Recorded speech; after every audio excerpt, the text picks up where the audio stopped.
बात है 90s की। तब HTML अकेला ही वेबसाइट को संभालता था। वेबसाइट का लेआउट हैंडल करती थी HTML टेबल्स। टेबल के अंदर टेबल रो, उसके अंदर टेबल डाटा और उसके अंदर हमारा कंटेंट। और अगर उस कंटेंट का लेआउट सेट करना है तो मेन टेबल के अंदर एक और टेबल का कोई भी अगर सेल एम्प्टी रह गया तो पूरी लेआउट की खिचड़ी बन जाती थी।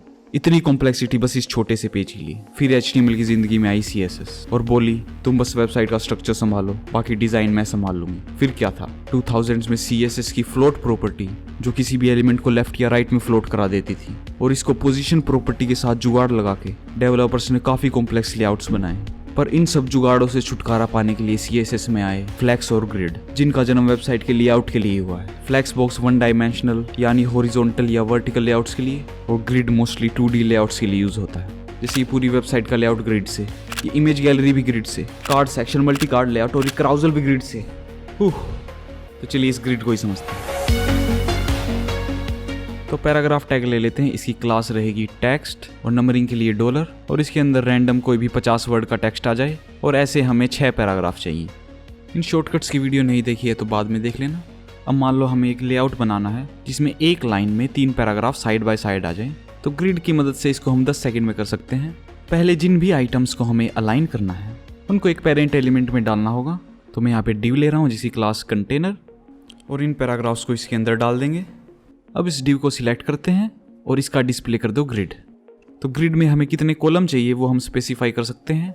उसके लिए लिखो ग्रिड टेम्पलेट कॉलम्स, और यहाँ पर हम हर कॉलम की विड्थ सेट कर सकते हैं। जैसे 300 पिक्सल लिखेंगे। अब इस ग्रिड के अंदर सिर्फ एक ही कॉलम है जिसकी विड्थ है 300 पिक्सल, और नेक्स्ट वैल्यूज लिखेंगे उस हिसाब से हमारी कॉलम की विड्थ सेट होती जाएंगी। नेक्स्ट कॉलम रहेगा 200 पिक्सल का, और last column let's say 400 pixel का। तो मैं इस कंटेनर का बैकग्राउंड कलर और इन एलिमेंट्स का भी बैकग्राउंड कलर सेट कर रहा हूँ ताकि आपको समझने में आसानी हो। अब हमारे नंबर ऑफ कॉलम्स फिक्स हो गए हैं 3, और अगर हम कोई भी एलिमेंट नया ऐड करेंगे उसके लिए एक नई रो अपने आप बन जाएगी। अब ये जो हमारी एक रो है इसकी हाइट हमने फिक्स नहीं की है, तो इसके अंदर जो भी एलिमेंट सबसे ज़्यादा हाइट का होगा उसके अकॉर्डिंग ही पूरे रो की हाइट सेट हो जाएगी। तो मान लो अगर इस पैराग्राफ में थोड़ा मैं और टेक्स्ट ऐड करूँ तो पूरी रो की हाइट इसके अकॉर्डिंग एडजस्ट हो जाएगी। लेकिन हम रो की हाइट अलग से भी दे सकते हैं ग्रिड टेम्पलेट रोज से, और मान लो फर्स्ट रो की 500 पिक्सल और सेकंड की 400। नाइस। तो फटाफट ग्रिड के कुछ कॉन्सेप्ट समझ लेते हैं। तो इंस्पेक्ट में जाओ और इस छोटे से ग्रिड आइकन को क्लिक कर दो। इससे आपको पूरा ग्रिड का लेआउट दिख जाएगा। तो ये है हमारा कंटेनर और उसके अंदर ये है ग्रिड। अगर हम ग्रिड के एलिमेंट्स का साइज बहुत बड़ा कर दें तो ये ग्रिड कंटेनर से बड़ी भी हो सकती है। फिर ग्रिड के अंदर आती हैं ग्रिड लाइन्स। ये है कॉलम लाइंस। अगर हमारे 3 कॉलम्स हैं तो हमारी 4 लाइंस रहेंगी, 1 2 3 4, और अगर पीछे से देखें तो इनकी नंबरिंग नेगेटिव में आ जाएगी। और ये है रो लाइंस। तो हमारे 2 रो हैं तो हमारे पास है 3 लाइन। एक पूरी रो या एक पूरे कॉलम को कहते हैं ग्रिड ट्रैक, और ग्रिड मिलके बना है इन सेल्स से। तो ग्रिड एक बॉक्स है जिसके अंदर बहुत सारे सेल्स हैं, और ग्रिड आइटम्स को इन सेल्स में कहीं पे भी रख सकते हैं, और किसी भी ग्रिड आइटम को मल्टीपल सेल्स में भी अरेंज कर सकते हैं। तो देखते हैं कैसे। तो मान लो ये हमारा फर्स्ट ग्रिड आइटम है टेक्स्ट 1। इसको हमें पहले 2 सेल्स में स्प्रेड करना है, तो इसको बोलते हैं स्पैन करना। इस ग्रिड आइटम के अंदर हम लिख सकते हैं प्रॉपर्टी ग्रिड कॉलम स्टार्ट, कि ये ग्रिड आइटम कौन से कॉलम से स्टार्ट होगा। तो यहाँ पे हम लिख सकते हैं अपनी ग्रिड लाइन का नंबर। तो हमें चाहिए फर्स्ट लाइन से 3rd लाइन तक, तो यहाँ पे लिख देंगे फर्स्ट और ग्रिड कॉलम एंड के अंदर 3। परफेक्ट। ग्रिड लाइन लिखने के बजाय हम सिंपल लिख सकते हैं स्पैन 2। इससे हमारा आइटम 2 कॉलम्स में स्पैन हो जाएगा। अभी सेकंड आइटम को दोनों रोज में स्पैन करके देखते हैं। तो ग्रिड रो स्टार्ट और स्पैन 2। अब हमारे ग्रिड सेल के अंदर है हमारा ग्रिड आइटम, और उस ग्रिड सेल में कोई स्पेस अवेलेबल है तो उस आइटम को हम हॉरिजॉन्टली भी अलाइन कर सकते हैं और वर्टिकली भी। तो इन आइटम्स में हॉरिजॉन्टली अलाइन करने के लिए कोई स्पेस नहीं है, तो मैं एक काम करता हूँ, इनकी विड्थ फिक्स कर देता हूँ, इसकी 200 पिक्सल और इसकी 150 पिक्सल। अब हमारे पास थोड़ा स्पेस अवेलेबल है। तो हॉरिजॉन्टली अलाइन करने के लिए हम लिखेंगे जस्टिफाई आइटम्स। इसमें हम सेंटर कर सकते हैं, एंड या स्टार्ट। ऐसे ही वर्टिकली अलाइन करने के लिए अलाइन आइटम्स, सेम इसमें कर सकते हैं सेंटर, एंड और स्टार्ट। अब हमारे कंटेनर के अंदर है हमारी ग्रिड। अगर उस कंटेनर के अंदर कोई स्पेस अवेलेबल है तो हम उस ग्रिड को भी अलाइन कर सकते हैं। तो उसके लिए यूज करते हैं हम जस्टिफाई कंटेंट और अलाइन कंटेंट का। तो बिल्कुल सेम कॉन्सेप्ट है। जस्टिफाई कंटेंट से ग्रिड हॉरिजॉन्टली अलाइन होगी और अलाइन कंटेंट से वर्टिकली। अब आते हैं हमारे मेन टॉपिक रिस्पॉन्सिवनेस पर। क्योंकि हमारे कॉलम्स की विड्थ फिक्स है, स्क्रीन साइज छोटा करने पर हमारा ये ग्रिड कंटेनर से बाहर आएगा और नीचे ये स्क्रॉल बार भी आ जाएगा। तो इसको फिक्स करने के लिए ग्रिड में हमारे पास है फ्रैक्शनल यूनिट। तो पहले इनकी फिक्स विड्थ हटा दूंगा और रो की विड्थ भी, ताकि सभी एलिमेंट्स आपको दिख पाएँ। तो अगर हम इस फर्स्ट कॉलम को कर देंगे 1 FR, तो कंटेनर में जितना भी फ्री स्पेस अवेलेबल था वो सारा इस कॉलम को मिल जाएगा।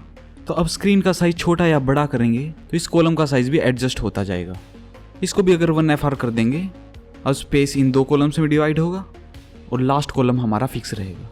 ऐसे ही अगर हम तीनों की वैल्यू 1 FR कर देंगे, अब इसका मतलब है जितना भी कंटेनर में हमारा स्पेस है वो तीनों में इक्वली डिवाइड हो जाएगा। अब तीनों कॉलम्स का साइज सेम और फ्लेक्सिबल रहेगा। इसको 2 FR करके देखते हैं। जैसा कि आप देख पा रहे हैं, फर्स्ट कॉलम को दूसरों के मुकाबले डबल स्पेस मिला है। अब मान लो हमारे पास 3 बार 1 FR लिखा है, तो इसको हम सिंपल लिख सकते हैं रिपीट 3 FR, यानी 1 FR 3 बार रिपीट हो। नेक्स्ट प्रॉपर्टी है हमारी सेल्स के बीच में स्पेसिंग करने के लिए। रो के बीच में स्पेसिंग करने के लिए लिखो रो गैप, मान लो 200 पिक्सल, और कॉलम के लिए कॉलम गैप। और इसके बजाय हम सिंपल गैप प्रॉपर्टी लिख सकते हैं। इसकी फर्स्ट वैल्यू है रो गैप के लिए और सेकंड वैल्यू है कॉलम गैप के लिए। सभी आइटम्स को इकट्ठा अलाइन करने के बजाय हम किसी एक आइटम को भी अलग से अलाइन कर सकते हैं। उसके लिए उस आइटम के अंदर हम यूज़ कर सकते हैं जस्टिफाई सेल्फ और अलाइन सेल्फ का। मुझे पता है बहुत सारी प्रॉपर्टीज़ हो गई हैं, लेकिन इस एग्जाम्पल के बाद आपको ग्रिड अच्छे से समझ में आ जाएगा। तो मान लीजिए हमें ये साइन अप फॉर्म बनाना है, तो इसको देखते ही हमें पता चल जाएगा कि इसको हम ग्रिड से कितनी आसानी से बना सकते हैं। इसमें हम 2 कॉलम ले सकते हैं और इन आइटम्स को दोनों कॉलम्स में स्पैन करा देंगे। तो पहले सिंपल मैंने HTML में सारे एलिमेंट्स ले लिए हैं। ये सभी इनपुट एलिमेंट्स है इस फॉर्म टैग के अंदर, तो इसको ही हम ग्रिड बना देंगे। अब इसकी विड्थ दे देते हैं मैक्स विड्थ से 100 RAM यानी 1000 पिक्सल, और इसको सेंटर में करने के लिए हमारी फेवरेट टेक्निक मार्जिन 0 ऑटो। अब दोनों कॉलम हमें सेम विड्थ के चाहिए, तो ग्रिड टेम्पलेट कॉलम्स में 1 FR लिख दो। अब वो ग्रिड आइटम्स ले लो जिनको हमें स्पैन करना है, और ग्रिड कॉलम स्टार्ट में स्पैन 2। अब हर रो की हाइट हमें थोड़ी बढ़ानी है, तो 4 RAM सही रहेगी। तो हमारे पास 6 रोज हैं, तो 6 बार 4 RAM लिखने के बजाय हम रिपीट 4 RAM लिख सकते हैं। इस तरीके में कोई कमी नहीं है, लेकिन फ्यूचर में हम कभी भी कोई नई रो ऐड करेंगे तो हमें ये वैल्यू अपडेट करनी पड़ेगी। इसका बेस्ट तरीका है हम लिख सकते हैं ग्रिड ऑटो रोज, और इसके अंदर हम रो की हाइट स्पेसिफाई कर सकते हैं। अब हर रो की हाइट 4 RAM हो गई है, और गैप दे देते हैं। रो के बीच में 2 RAM और कॉलम के बीच में 4 RAM, और थोड़ी स्टाइलिंग दे देंगे। अब इसकी रिस्पॉन्सिवनेस चेक करते हैं।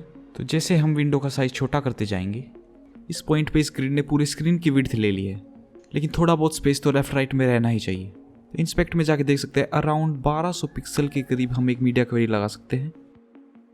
तो इस फॉर्म को सिलेक्ट करेंगे और इसकी मैक्स विड्थ कर देंगे 70 व्यू विड्थ।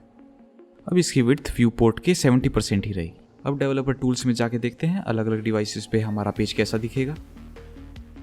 तो आईपैड एयर पे तो सही दिख रहा है, फ़ोन पे थोड़ा अजीब दिख रहा है। तो यहाँ से रिस्पॉन्सिव सिलेक्ट कर लो। अब आपके पास ये स्लाइडर आ जाएगा, तो यहाँ से आप देख सकते हो कौन सी वो विड्थ है जहाँ से ये लेआउट ख़राब होना स्टार्ट हुआ है। अराउंड इस पॉइंट पे ये कॉलम्स कुछ ज़्यादा ही छोटे हो गए हैं, तो एक मीडिया क्वेरी हम 600 पिक्सल से नीचे वाली डिवाइसेस के लिख देते हैं, और बाकी जो ये ग्रिड आइटम्स थे इनको अभी हम दोनों कॉलम्स में स्पैन कर देंगे। इस डिव को भी करना पड़ेगा। अब हमारा ये लेआउट सभी स्क्रीन साइजेस के हिसाब से काफ़ी आसानी से अडेप्ट हो रहा है। परफेक्ट। तो धन्यवाद इस वीडियो को देखने के लिए। आपको अच्छी लगी तो लाइक कर देना। नेक्स्ट वीडियो में हम रिस्पॉन्सिवनेस की काफ़ी अलग अलग टेक्निक्स देखेंगे, तो चैनल को सब्सक्राइब जरूर कर लेना। This is Godman signing off, bye.